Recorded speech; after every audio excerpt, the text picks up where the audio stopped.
Dear student, today we are discuss about the sterilisation. तो आज बहुत ही इंटरेस्टिंग टॉपिक है स्टेरिलाइजेशन, जो डिप्लोमा और बैचलर के माइक्रोबायोलॉजी का बहुत ही इंपॉर्टेंट टॉपिक है। आज इसका पार्ट 1 हम लोग डिस्कशन करेंगे, जिसमें हम लोग देखेंगे कि स्टेरिलाइजेशन क्या होता है और क्या क्या मेथड है जिससे हम लोग अपने आर्टिकल्स को, सब्सटेंस को स्टेरिलाइज कर सकते हैं। उनमें आज हम लोग ड्राई हीट स्टेरिलाइजेशन के बारे में पढ़ेंगे। तो स्टार्ट करते हैं स्टेरिलाइजेशन के बारे में।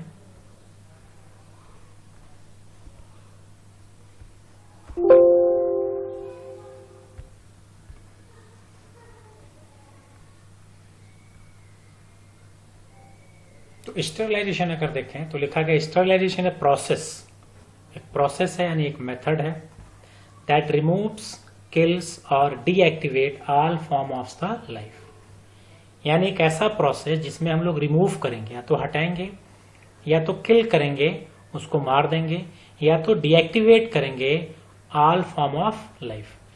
ठीक, चाहे वो फंगाई हो, बैक्टीरिया हो, वायरसेस हो, स्पोर फॉर्म्स हो, प्रियॉन्स हो या प्लाज्मोडियम। ठीक, तो स्टेरिलाइजेशन एक ऐसा प्रोसेस है, एक ऐसा मेथड है जिसमें हम लोग अपने माइक्रोब्स को, ये जितने भी आपने फंगाई, बैक्टीरिया, वायरस पढ़ा, इनको हम लोग कहते हैं माइक्रोब्स।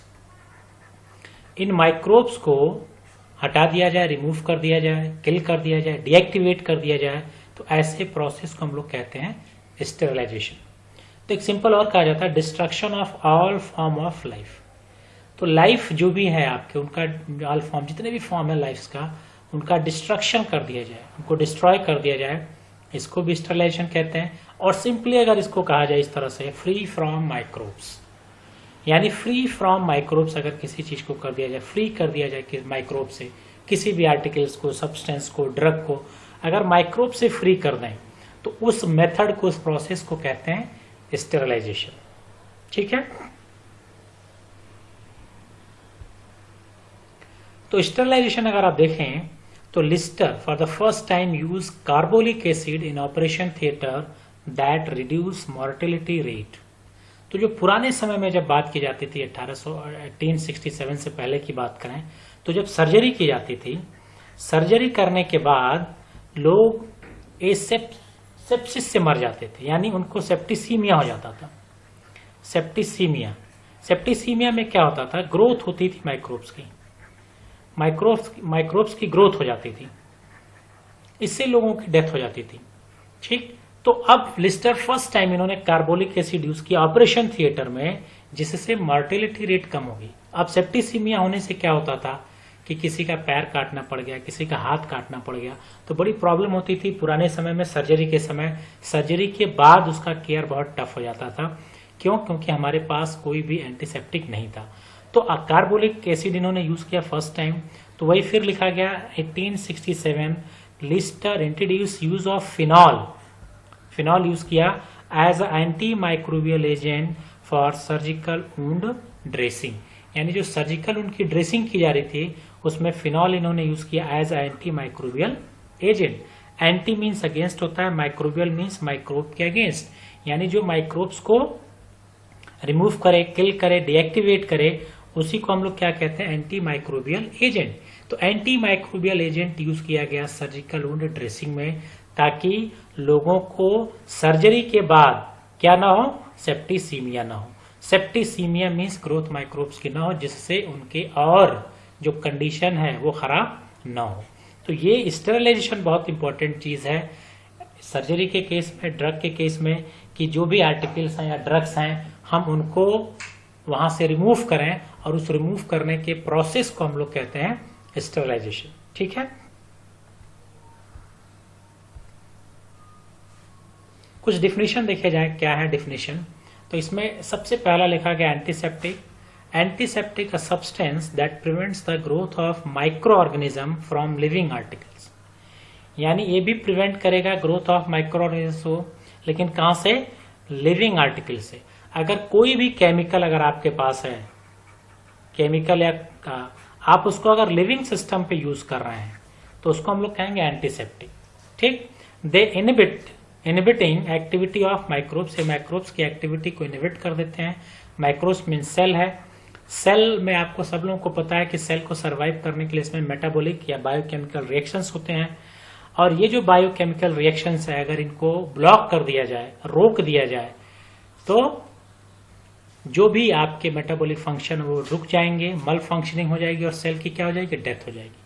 एक छोटा सा एग्जांपल अगर मैं सेल का दूं, आप सब लोगों ने ऑक्सीडेशन पढ़ा है, सिस्टम में ऑक्सीडेशन होता है और जिसको माइटोकॉन्ड्रिया को power house of the cell बोलते हैं। तो पावर हाउस सेल में क्या होता है, ग्लूकोज यूज किया जाता है, जिसको किसमें कन्वर्ट करते हैं, CO2 में, और यही कन्वर्ट होता है ATP, और यही ATP हम लोग यूज करते हैं एनर्जी के फॉर्म में, हम लोग यूज करते हैं। तो ये जो ऑक्सीडेशन है अगर इसको रोक दिया जाए, ये ग्लूकोज का ऑक्सीडेशन अगर नहीं होगा तो ATP का फॉर्मेशन नहीं होगा, सेल को एनर्जी नहीं मिलेगी, धीरे धीरे सेल क्या होगा, मल फंक्शनिंग होगा, और जब सेल की मल फंक्शनिंग होगी तो सेल से क्या बनता है, टिश्यू काम करना बंद करेगा, टिश्यू काम करना बंद करेगा तो क्या काम करना बंद हो जाएगा, ऑर्गन, और ऑर्गन से सिस्टम फेल हो जाएगा। ठीक, तो ये जो बायोकेमिकल रिएक्शंस होते हैं अगर इनको ब्लॉक कर दिया जाता है तो माइक्रोब्स की ग्रोथ नहीं होगी। It can applied on human body, हम लोग इसको ह्यूमन बॉडी पे अप्लाई करते हैं। ठीक, तो ये देखें, ये आजकल कोरोना का सिस्टम चल रहा है, हम लोग एंटीसेप्टिक यूज करते हैं, वो जो हम लोग स्किन हेल्थ का स्किन पे अप्लाई कर रहे हैं, पाम पे यूज कर रहे हैं, इसी को बोलेंगे एंटीसेप्टिक। डिसइंफेक्टेंट्स क्या है, substance that prevent the growth of microbes from non living inanimate object. ठीक, अब हम लोग वही केमिकल जो हाथ पे यूज कर रहे थे उसको हमने क्या कहा, एंटीसेप्टिक, लेकिन वही केमिकल अगर नॉन लिविंग सिस्टम पे हम लोग यूज कर रहे हैं, जैसे टेबल पे यूज किया जा रहा है, टेबल को क्लीन किया जा रहा है, अटेंसिल्स को क्लीन किया जा रहा है, सर्जिकल जो इंस्ट्रूमेंट्स होते हैं उनको क्लीन किया जाए, तो उसके लिए जो केमिकल आप यूज कर रहे हैं उसको हम लोग क्या कहेंगे, डिसइंफेक्टेंट। एग्जाम्पल के तौर पे अगर आप देखें, डेटॉल आप सब लोग जानते हैं, डेटॉल अगर आप इस बियर्ड बनाने के बाद या स्किन पे जब आप यूज करते हैं तो इसको कहा जाएगा एंटीसेप्टिक। क्या कहेंगे, एंटीसेप्टिक। इसी डेटॉल से अगर क्लॉथ क्लीन करते हैं, कपड़ा अगर आप बाल्टी में उसको डाल के कपड़ा अगर आप क्लीन करते हैं तो इसको बोलेंगे डिसइंफेक्टेंट। ठीक है, तो जितने भी फ्लोर क्लीनर्स आप यूज करते हैं, घर में फ्लोर को क्लीन करते हैं, टेंसिल क्लीन करते हैं, उनको हम लोग कहते हैं डिसइंफेक्टेंट। और जो भी केमिकल्स हम लोग हाथों पे यूज करते हैं माइक्रोब्स को किल करने के लिए, उनको बोलते हैं एंटीसेप्टिक। तो एंटीसेप्टिक और डिसइंफेक्टेंट, ठीक है।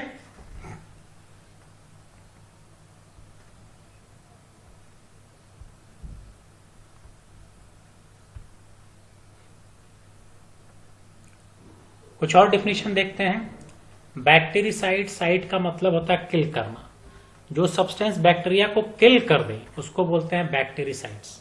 ठीक, बैक्टीरियोस्टैट्स, स्टैट्स का मतलब होता है रोकना, यानी substance that retard the growth of bacteria. देखो बैक्टीरिया को दो तरह से मांगा जाता है, बैक्टीरिया या जो भी माइक्रोब्स हैं अगर वो क्या करते हैं, ये मल्टीप्लाई करते हैं 1 से 2, फिर 2 से 4, इस तरह से मल्टीप्लाई करते हैं।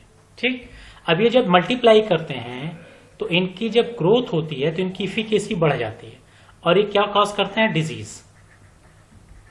डिजीज कॉज करेंगे। अगर इनकी ग्रोथ को रोक दिया जाए 1 से 2, 2 से 4, 4 से 8 ना हो, इनको रोक दिया गया, इसके सिस्टम को आगे नहीं बढ़ रहा है, ये ग्रोथ ही इनहिबिट कर दी गई, तो इनकी इफिकेसी डिजीज प्रोड्यूस करने की क्या होगी, कम हो जाएगी, पैथोजेनिसिटी इनकी कम हो जाएगी। तो ऐसा सब्सटेंस जो ग्रोथ रिटार्ड करे उनको बोलते हैं बैक्टीरियोस्टैट या बैक्टीरियोस्टैटिक बोलते हैं। बैक्टीरियोसाइड जब आप वर्ड यूज करेंगे, साइड का मतलब ये बैक्टीरिया को किल कर दिया। ठीक, sterility, absence of viable micro organism. Sterilization is a process, method है। स्टेरिलाइजेशन क्या है, एक मेथड है जिसके थ्रू हम लोग माइक्रोब्स को किल करते हैं, रिमूव करते हैं। स्टेरिलिटी अगर आपने कहा, स्टेरिलिटी क्या है, absence of viable micro organism नहीं है, तो ऐसे सब्सटेंस को, ऐसे आर्टिकल्स को हम लोग कहेंगे स्टेराइल है ये आर्टिकल। अगर आपके पास ये आर्टिकल है और इसमें अगर एब्सेंस है वाइबल माइक्रो ऑर्गेनिजम्स की, तो हम इसको बोलेंगे स्टेराइल, इसी को बोलते हैं स्टेरिलिटी। वाइबल का मतलब होता है ग्रोथ ऑफ बैक्टीरिया या माइक्रो ऑर्गेनिज्म प्लस स्पोर्स। ठीक, तो वाइबल का मतलब है जो आपका बैक्टीरिया माइक्रोस ग्रोथ कर रहा है उसको वाइबल मतलब जिंदा, तो ये ग्रोथ करेगा तो जिंदा।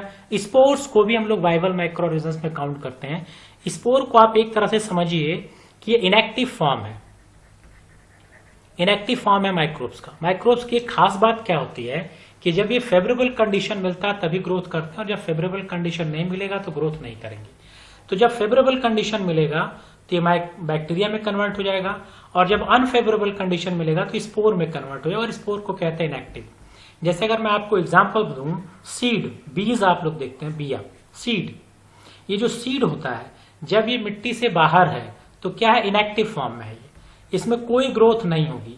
लेकिन जैसे ये सॉइल में जाएगा, इसको फेवरेबल कंडीशन मिलता है, मॉइस्चर मिलेगा, न्यूट्रिएंट्स मिलेगा, तो क्या बना लेगा, प्लांट बना लेगा, यानी ग्रो कर गया। इसी तरह से आपके बैक्टीरिया होते हैं, इनको फेवरेबल कंडीशन मिलेगा तभी ग्रो करेंगे, फेवरेबल कंडीशन नहीं मिलेगा तो स्पोर के फॉर्म में कन्वर्ट हो जाएंगे। जो इनएक्टिव फॉर्म होता है माइक्रोब्स का, ये किसी भी तरह का कोई नुकसान आपको नहीं पहुंचाएगा, just like a seed. Vegetative micro organism, growing micro organism, जो माइक्रो ऑर्गेनिज्म ग्रो कर रहा है उसी को बोलते हैं वेजिटेटिव माइक्रो ऑर्गेनिज्म। तो डेफिनेशन क्लियर है।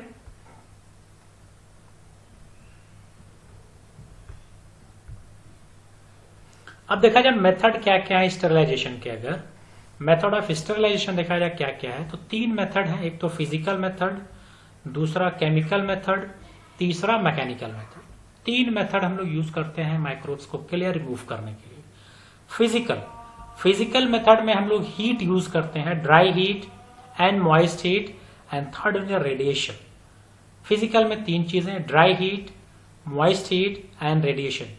ड्राई हीट में देखा जाए हॉट एयर ओवन यूज करते हैं, फ्लेमिंग और इंसिनरेशन। और आज जो हम लोग डिस्कशन करेंगे वो पूरा ड्राई हीट के बारे में डिस्कशन करेंगे। नेक्स्ट लेक्चर में मॉइस्ट हीट के बारे में, फिर रेडिएशन के बारे में। और सेकंड देखा जाए तो क्या है, केमिकल मेथड। केमिकल में हम लोग केमिकल यूज करेंगे, स्टेरिलाइजेशन विद केमिकल हम लोग यूज करते हैं। जो घर में आप फिनाइल ले आते हैं, दिस आर द केमिकल्स। जो आप लाइजॉल लाते हैं वो भी केमिकल है। तो फिनॉल है, हैलोजेंस है, डाई है, गैसियस कंपाउंड है, इनका यूज करके हम लोग स्टेराइल करेंगे। ठीक है, फॉगिंग की जाती है। अगर आप सब लोग देखें, फॉगिंग करते हैं हम लोग, आज के डेट में फॉगिंग की जा रही है कोरोना के सिस्टम में, छिड़काव किया जा रहा है। तो ये जो आपका फॉगिंग और छिड़काव हो रहा है, कौन सा मेथड है, केमिकल है। मैकेनिकल मेथड का फिल्ट्रेशन करेंगे through bacteria proof filter unit. और फिल्ट्रेशन आप लोगों ने पढ़ा भी है कि फिल्ट्रेशन में हम लोग क्या करते हैं, सेपरेट करते हैं किसी चीज को। तो यहां पे भी हम लोग सेपरेशन करेंगे, लेकिन जो फिल्टर मीडिया यूज करेंगे वो होगा बैक्टीरिया प्रूफ फिल्टर यूनिट। यानी ये बैक्टीरिया को रोकेगा, यानी इसका पोर साइज बहुत कम होगा। और इसमें हम लोग क्या यूज करेंगे, HEPA filter, Seitz filter, sintered glass filter, sintered metallic filter and membrane filter. तो these are the various method which is use for the sterilization, physical, chemical as well as mechanical. So today we are discuss detail about the dry heat method. Okay.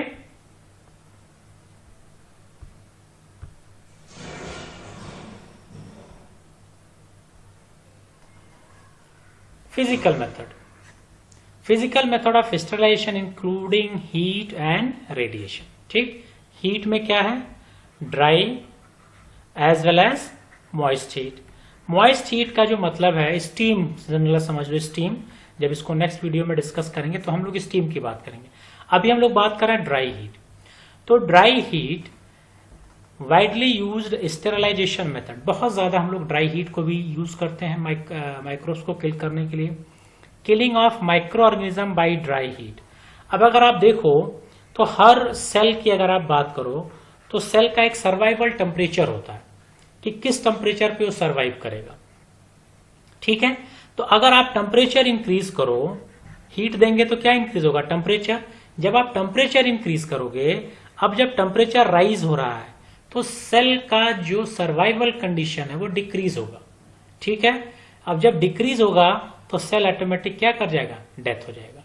इसमें जो अब आप temperature increase करते हैं तो cell के अंदर cell की एक्टिविटी को परफॉर्म करने के लिए 2 चीजें होती हैं, प्रोटीन, और यही जो प्रोटीन होते हैं क्या होते हैं, एंजाइम्स होते हैं। तो अभी आपको मैंने बताया जितने भी बायोकेमिकल रिएक्शंस होते हैं, ठीक, जैसे ऑक्सीडेशन में आपने ग्लाइकोलिसिस पढ़ी है, तो ग्लाइकोलिसिस को गवर्न कौन करता है, एंजाइम्स करते हैं। आइसोमेरेज एंजाइम, हेक्सोकाइनेज एंजाइम आप लोगों ने पढ़ा है। ये जो एंजाइम्स हैं, अगर यही काम करना बंद कर दे तो ग्लाइकोलिसिस नहीं होगी, तो फिर एनर्जी नहीं मिलेगी। तो वही सिस्टम यहाँ पे कहा गया कि यहाँ पे प्रिंसिपल में लिखा गया प्रोटीन्स, जिसको हम लोग कहते हैं एंजाइम्स, कहा जाता है ना all enzymes are proteins, all enzymes are proteins, sorry ठीक है। तो all enzymes are protein but all proteins are not enzymes. तो जितने भी एंजाइम्स होते हैं सारे क्या होते हैं? प्रोटीन्स। तो proteins and nucleic acid denatured हो जाते हैं, यानी टूट जाते हैं बाय ऑक्सीडेशन। अब जब न्यूक्लिक एसिड और प्रोटीन टूट गया यानी एंजाइम्स टूट गया तो सेल का जितने भी बायो केमिकल फंक्शंस थे रुक गया और सेल की डेथ हो जाएगी। हम इसमें यूज करते हैं हायर टेम्परेचर। वो टेम्परेचर कितना? 160 से 180 degree centigrade, 160 to 180 degree centigrade up to 2 hours. 2 घंटे के लिए 160 और 180 डिग्री सेंटीग्रेड टेम्परेचर पे हम किसी भी सब्सटेंस को अगर रखेंगे तो कोई भी माइक्रोब्स होगा वो क्या होगा? मर जाएगा, डेथ हो जाएगी उसकी, और आपका जो सब्सटेंस है वो क्या होगा? स्टेरलाइज हो जाएगा। तो temperature directly proportional to rate of killing of microbes, यानी जैसे जैसे टेम्परेचर बढ़ाते जाएंगे माइक्रोब्स के मरने का रेट भी क्या होगा? बढ़ जाएगा। ठीक है, तो किसी भी सेल को अगर आप टेम्परेचर बढ़ाएंगे तो उस टेम्परेचर पे अगर सर्वाइव नहीं कर पाएगा तो ऑटोमेटिक को क्या हो जाएगा? डेथ कर जाएगा। और डेथ करने का जो रीजन यहाँ पे दिया गया, proteins nucleic acid are denatured by the oxidation. We are using higher temperature 160 और 180 डिग्री सेंटीग्रेड। 160 और 180 डिग्री सेंटीग्रेड पे हम लोगों को रख दिया जाए तो वी कैन सर्वाइव? नो, हम लोग भी सर्वाइव नहीं करेंगे। तो माइक्रोब्स जो पैथोजेनिक माइक्रोब्स होते हैं उनको अगर 160 और 180 डिग्री सेंटीग्रेड पे रख दें तो दे आर डिस्ट्रॉय और किल।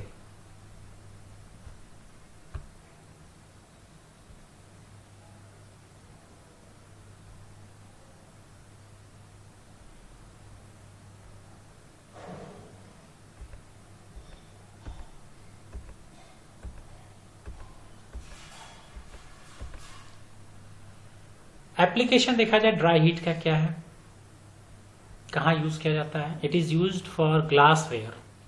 ये ग्लासवेयर के लिए ज्यादा यूज किया जाता है, स्टेरलाइज करने के लिए। टेस्ट ट्यूब है, पेट्री डिश है, फ्लास्क है, ग्लास सिरिंज है। जो माइक्रोबायोलॉजी की लैब्स होती है, लैब्स में हम लोग जो भी ग्लासवेयर यूज करते हैं उनको स्टेराइल करते हैं। स्टेराइल इसलिए करते हैं ताकि उसमें कोई भी माइक्रोब्स की प्रेजेंस ना हो। It is use for the metal equipments. जो मेटल इक्विपमेंट्स हम लोगों को स्टेराइल करना है, जैसे फॉर्सेप है, स्कैल्प्स है, सीजर्स है, इनको भी स्टेराइल करने के लिए हम लोग ड्राई हीट यूज करते हैं। It is use for the dry material like powder, यानी डस्टिंग पाउडर। ठीक है, जो डस्टिंग पाउडर्स होते हैं, फाइन पाउडर्स होते हैं, और ये डस्टिंग पाउडर में आपके 2 तरह के पाउडर्स होते हैं, सर्जिकल और मेडिकेटेड। तो जो सर्जिकल होता है इसको ऊंड्स पे यूज करते हैं, घाव पे यूज करते हैं। तो अगर ये स्टेराइल नहीं होगा तो क्या होगा? माइक्रोब्स की ग्रोथ हो जाएगी घाव पे जाने के बाद, इसलिए इसको स्टेराइल किया जाता है। तो पाउडर को भी स्टेराइल किया जाता है, और इस पाउडर को 160 से 180 डिग्री सेंटीग्रेड पे अगर आपने 2 घंटे के लिए हीट कर दिया तो आपका पाउडर क्या हो जाएगा? स्टेराइल हो जाएगा। ठीक है, तो it is use for the dry material like powder, यानी डस्टिंग पाउडर को भी स्टेराइल करने के लिए हम लोग हॉट एयर ओवन यूज करते हैं। It is use for the non aqueous material. Aqueous material के लिए नहीं यूज करेंगे, नॉन एक्वस मटेरियल के लिए हम लोग यूज करेंगे, क्योंकि एक्वस मटेरियल में क्या होगा? वेपोराइजेशन होगा, जो ड्राई हीट के लिए ठीक नहीं है। अभी आगे उसको हम डिस्कस करते हैं।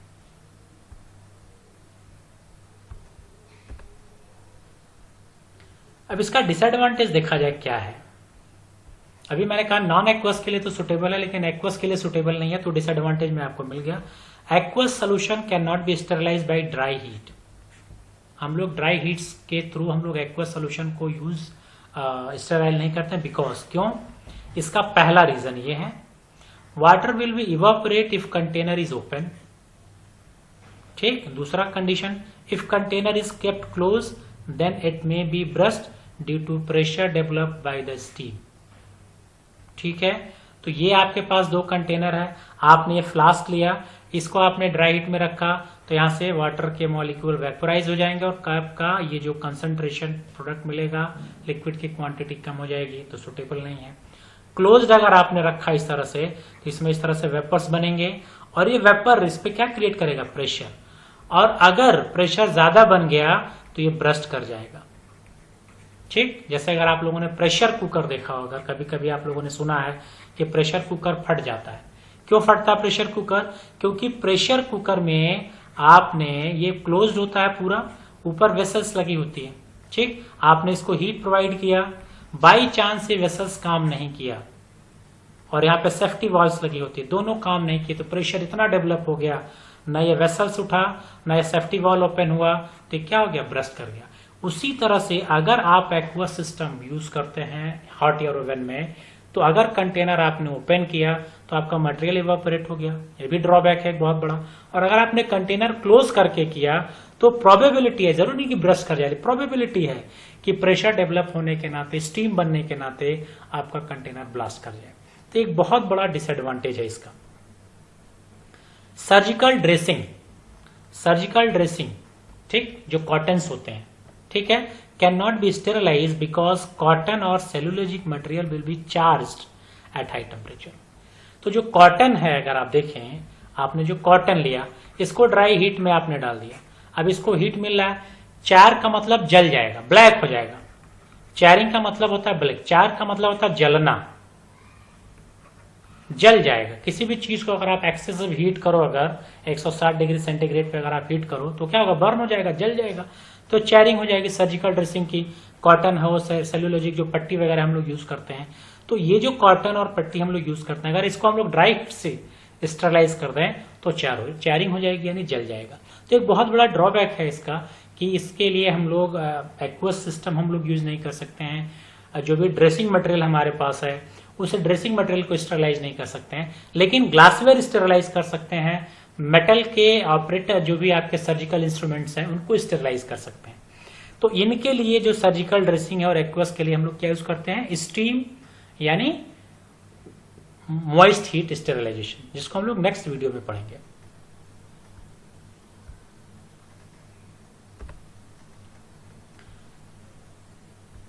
अब इसी आपके ड्राई हीट में हम लोग यूज करते हैं हॉट एयर ओवन। तो हॉट एयर ओवन आप लोगों ने, सब लोगों ने लैब में देखा होगा। हॉट एयर ओवन इस तरह से कुछ होता है, आपका रेक्टेंगुलर एक बॉक्स होता है, ठीक, और ये डोर है और एक कंट्रोल पैनल है जहां से हम लोग अपने टेम्परेचर को कंट्रोल करते हैं, और यहीं पे आपके टेम्परेचर का सेंसर भी लगा होता है जो आपके टेम्परेचर को कंट्रोल करता है। तो देखें क्या, hot air oven is a double walled chamber, यानी दो वॉल होती है, इस तरह से डबल वॉल चैम्बर होगा, यानी ये दो, देखें एक वॉल ये है और एक वॉल ये, दो वॉल है। It is made up of mild steel या एल्यूमिनियम, या तो माइल्ड स्टील का बना होगा या तो एल्यूमिनियम का बना होगा। Door is insulated with asbestos gasket, यानी गैस्केट का मतलब यह है कि ये जो डोर है इसके अंदर क्या लगा? गैस्केट लगा है। गैस्केट अगर आप समझो, प्रेशर कुकर आपने देखा है, प्रेशर कुकर अगर आप देखें तो प्रेशर कुकर पे हम लोग एक रबड़ की इस तरह से क्या लगाते हैं? रिंग लगाते हैं, इसी को गैस्केट बोलते हैं। और ये जो गैस्केट है ये मिनिमाइज करता है हीट लॉस को, यानी अब अंदर से हीट बाहर नहीं है क्योंकि डोर है। अगर ये डोर इंसुलेटेड नहीं होगी तो अंदर की हीट क्या होगी? बाहर आएगी। तो डोर को इंसुलेट करना है और उसके लिए हम लोग एस्बेस्टस गैस्केट यूज करते हैं जो हमारे हीट लॉस को मिनिमाइज करता है। Use insulating material fibre glass wool use करते हैं, ये बहुत पूछा जाता है competitive examination. Fibre glass wool between two walls, जिसका काम क्या? Reduce heat loss. दरवाजे पे तो आपने क्या लगा दिया? एस्बेस्टस गैस्केट लगा दिया, अब दरवाजे से नहीं निकलेगा। अब आपने ये अगर आपने इसको मेटल का बनाया है तो जब अंदर हीट होगा तो ये भी हीट होगा और ये हीट होके कहाँ? एटमॉस्फेयर में आएगा। तो हम लोग इसको भी क्या करते हैं? इंसुलेट करते हैं। और ये जो दो वॉल है इस तरह से, इसके बीच में हम लोग इसको इंसुलेट करते हैं, और इंसुलेट के लिए हम लोग यूज करते हैं फाइबर ग्लास वूल। ये देखो ग्लास वूल है ये, इसी ग्लास वूल को इन दोनों के बीच में क्या करते हैं? इस तरह से फिल कर देते हैं। अब अंदर की हीट जो है वो बाहर नहीं आएगी और ये पूरा सिस्टम इंसुलेट हो जाएगा। इट कंसिस्ट वन और मोर सेल्फ्स, यानी रैक्स लगी होती है, देखो रैक्स है, एक रैक, दो रैक, तीन रैक्स बनी हुई है। Heater are fitted inside the chamber, heater लगा होगा, ऑब्वियस सी बात है, हमको टेम्परेचर प्रोवाइड करना है तो हीटर लगा होगा टू हीट द एयर, जो एयर को हीट करेगा। The heat is circulated by normal convection, convection method से सर्कुलेट होगा, और साथ में fan are fitted to circulate the hot air inside, तो एक फैन भी होता है जो हॉट एयर को सर्कुलेट करता है। तो ये जो आपके लैब में इस तरह से आपको देखने मिले, ये रे डायग्राम है, अगर आप देखें तो ये थर्मोस्टेट है जो टेम्परेचर को कंट्रोल करता है, कितना टेम्परेचर आपको रखना है। थर्मामीटर लगा है जहां से आपको पता चल जाएगा टेम्परेचर कितना है। ये डोर है, हाईवी इंसुलेटेड डोर है और यहीं पे आपका क्या लगा है, गैस्केट लगा है। ये डबल वॉल चैम्बर है, इसके बीच में क्या भर दिया गया है, गुड, फाइबर ग्लास पूल, जिससे आपका पूरा मटेरियल क्या इंसुलेटेड है।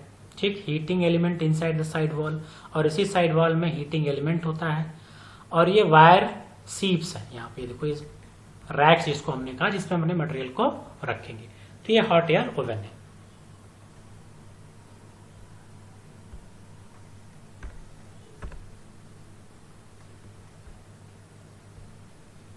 हॉट एयर ओवन के जो एडवांटेज और डिसएडवांटेज है, वो जो ड्राई हीट का एडवांटेज और डिसएडवांटेज है, वैसी एडवांटेज और डिसएडवांटेज को आप लिख सकते हैं। दूसरा है फ्लेमिंग, फ्लेम में रखा जाए, तो दीज एन इमरजेंसी मेथड है, ये हम लोग इमरजेंसी में यूज करते हैं।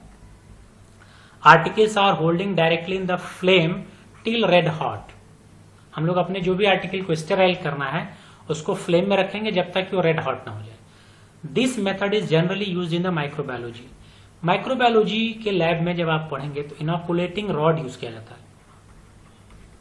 इनोकुलेटिंग रॉड, ये जो इनोकुलेटिंग रॉड होता है ये ट्रांसफर किया जाता है, यूज करते हैं ट्रांसफर ऑफ माइक्रोब्स को ट्रांसफर करने के। इस तरह से कल्चर मीडिया की प्लेट हम लोग बनाते हैं और इसमें कल्चर मीडिया होता है, और इसी में हम लोग जो हमारे कल्चर है उस कल्चर यानी माइक्रोब्स को इस कल्चर से इसमें ट्रांसफर करते हैं। और ट्रांसफर करने के लिए इस तरह से एक रॉड होती है जिसको बोलते हैं इनोकुलेशन रॉड।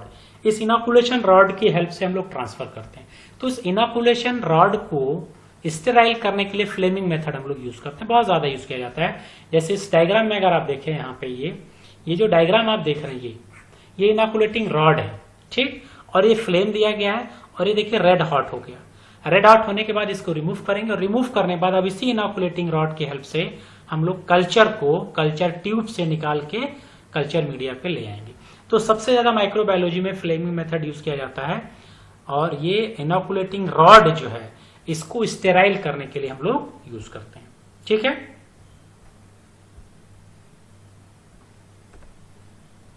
इंसिनरेशन, तो फ्लेमिंग की तरह इंसिनरेशन भी है, लेकिन इसमें हम लोग बर्न करते हैं, जला देते हैं चीजों को।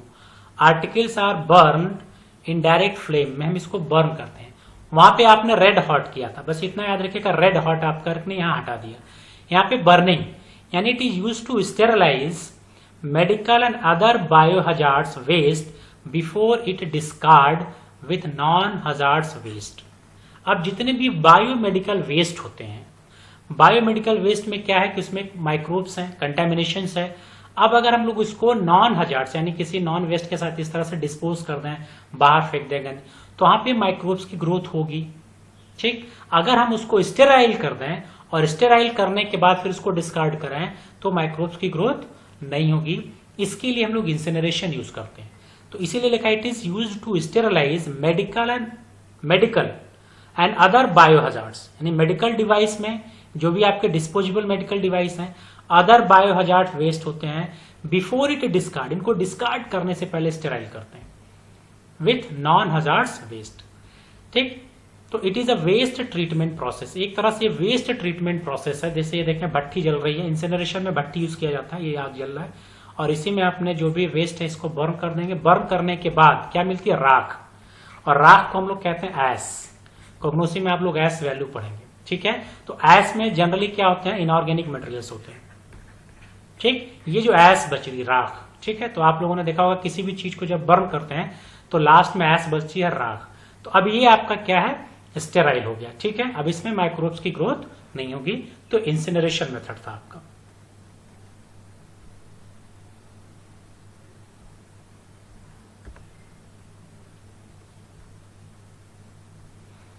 तो आई होप सो कि आप लोगों को स्टेरिलाइजेशन समझ में आया होगा। तो आपको जो याद करने वाली बात है स्टेरिलाइजेशन की,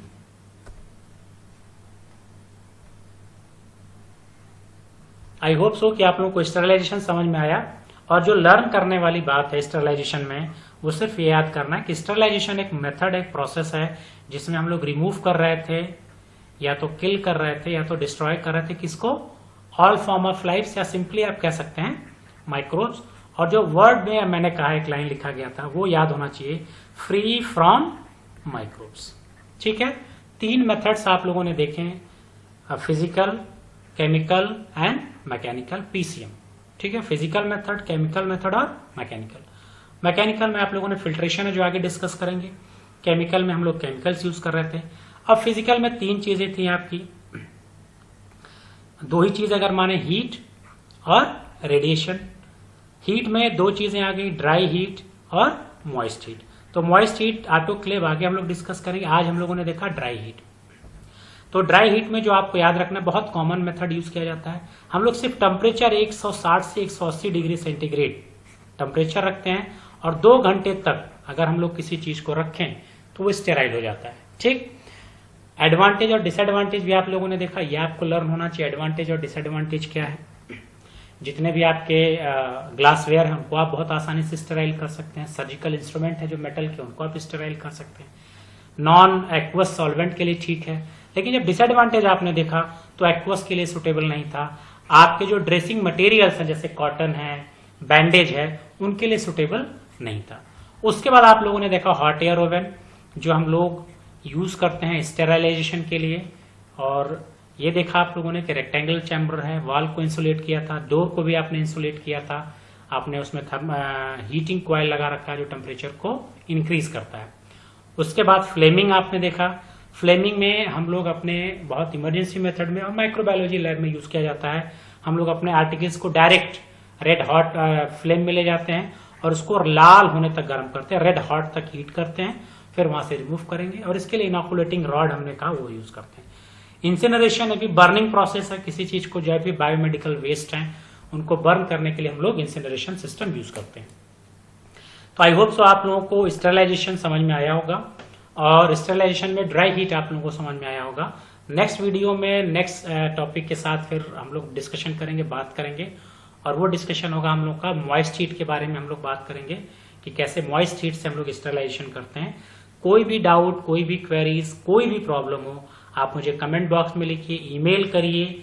नोट्स के लिए भी आप मुझे ईमेल कर सकते हैं, मैं आपके प्रॉब्लम्स को ट्राई करूंगा सॉल्व करने के लिए।